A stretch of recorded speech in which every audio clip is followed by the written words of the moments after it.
Hey guys, long time no see, right? Last week was the LÖVE JAM 2022. Not that LÖVE, this one. LÖVE 2D is a game framework based on the programming language Lua. I used this framework in the past but quickly gave it up because of the complexity. But the game jam was a good opportunity to finally release something after all my failed prototypes in Unity. I'm not a Lua developer, but the worst thing that can happen is to learn something, so I have nothing to lose. The theme was announced 24 hours before the jam starts. Earthquake. I wasn't inspired by the theme, but it's optional. My main goal was to make a really simple game, so there's no chance to not release something. I had the idea of creating a top-down shooter because I don't need to work with gravity on a top-down perspective. The game idea is the following: you play as a special agent who has the mission to stop some bad guys to destroy the world with an earthquake machine. Yeah, that's the best I could come up with. So I started my journey by writing the standard code required to open the window. That's the easiest part. Next, I've implemented the movement code using some prototyping assets. The next step was to add some kind of camera following the player. I used a library called AMP to do so. Then I implemented the shooting mechanic. The process of spawning objects is way different than any other game engines. After that, I made a simple enemy following the player by mixing the player movement and the mouse rotation code. Now that we have a base to work with, it's now time to do some art. And let me warn you, I'm a terrible artist. I'm even worse at 2D than 3D, and it didn't took me hours to do so. Or maybe? At least we have something to look at now. After that, I was sick of that black background and decided to create the game map. But how do you create a map with a code-only engine? I found this powerful software called Tiled, and apparently you can use it with LÖVE 2D. It was surprisingly easy to import the map. I used a library called Simple Tiled Implementations. The name fits perfectly, by the way. And adding collision on top of it wasn't really harder. I used another library called Winfield to place colliders by reading the data inside the tile. Then I spent the next hour creating the full map. It's pretty linear, but it's getting the job done. My main issue when importing the map was the black background outside of the map. My first attempt was to limit the camera view, but I couldn't make it work. Fortunately, I had the genius idea to change the clear color to the same as the grass. The next day I added the collision data inside Tiled, and voila! My next problem was the enemy. Working into walls is a strange behavior. Tried several pathfinding solutions and the only one that worked didn't really work, so no pathfinding I guess. I've implemented the enemy spawning following the same process as the colliders. Next I focused on the health system.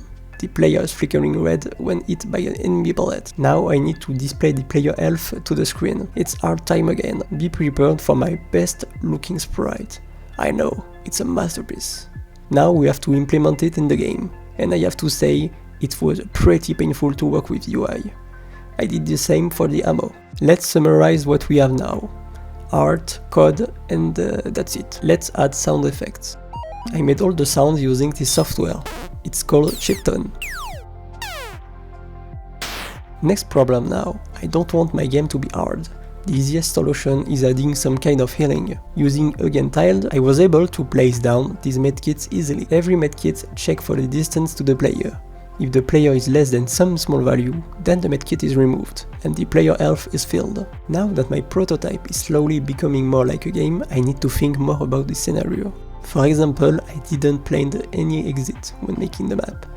That was really dumb. But as a wise man said, stupidity breeds creativity. I wonder who said that. I had the idea of an helicopter. I will spare your eyes with my drawing skills and show you the result in game. After that, I made some explosion sprite animation, because the player can destroy the machine without exploding it. I've implemented some kind of tooltips when you are close enough to destroy the machine. And then I spawned the helicopter. It was the end of day 2.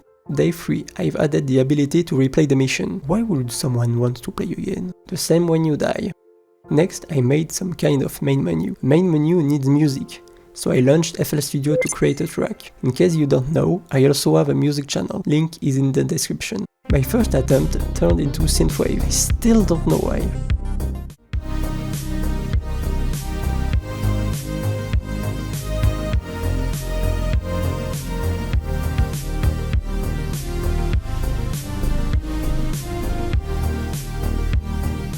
The next attempt was way simple.